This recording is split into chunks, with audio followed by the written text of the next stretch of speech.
பொதுமக்கள் பயன்படுத்தும் குடிநீர் தொட்டியில் பாசி எவ்வாறு வந்தது என்று நீதிபதிகள் கேள்வி எழுப்பியுள்ளனர். விவரங்களை வழங்குவதற்காக செய்தியாளர் சகாய பிரதீபா இணைப்பில் இருக்கிறார். சகாய பிரதீபா, கூடுதல் விவரம்.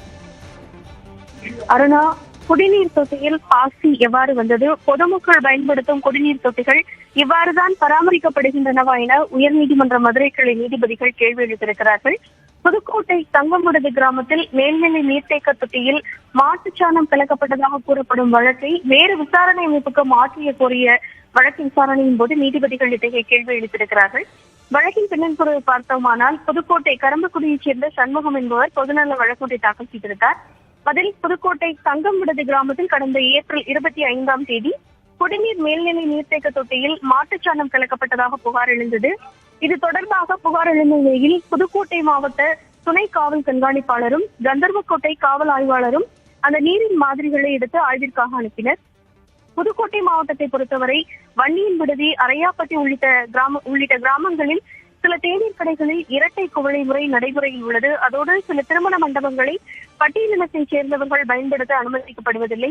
இது தொடர்பாக அதிகாரிகளிடம் முறையிட்டும் எவ்வித நடவடிக்கையும் இல்லை. ஆகவே தங்கமுடது கிராமத்தில் மேல்நிலை நீர்த்தேக்க தொட்டியில் மாட்டுச்சாணம் கலக்கப்பட்டதாக கூறப்படும் வழக்கை வேறு விசாரணை அமைப்புக்கு மாற்றுவதோடு அந்த கிராமத்தைச் சேர்ந்த குடும்பங்களுக்கும் இழப்பீடு வழங்க உத்தரவிட வேண்டும் என கூறியிருந்தார்.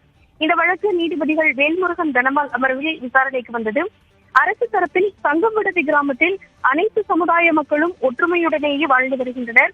சாணம் கலக்கப்பட்டதாக கூறப்படும் நீரின் மாதிரி பரிசோதனை செய்யப்பட்டதில் அதில் சாணம் எதுவும் கலக்கப்படவில்லை என்பது தெரிய வந்துள்ளது. பாசியே அதுபோல காணப்பட்டுள்ளது என தெரிவிக்கப்பட்டது. அதற்கு நீதிபதிகள் குடிநீர் தொட்டியில் பாசி எவ்வாறு வந்தது, பொதுமக்கள் பயன்படுத்தும் குடிநீர் தொட்டிகள் இவ்வாறுதான் பராமரிக்கப்படுகின்றனவா என கேள்வி எழுப்பினர். தொடர்ந்து இந்த வழக்கு தொடர்பாக அரசு தரப்பில் பதில் மனு தாக்கல் செய்ய உத்தரவிட்டு வழக்கை மே 15 ஒத்திவைத்திருக்கிறார்கள். அருணா, உங்களுடைய விரிவான விவரங்களுக்கு நன்றி.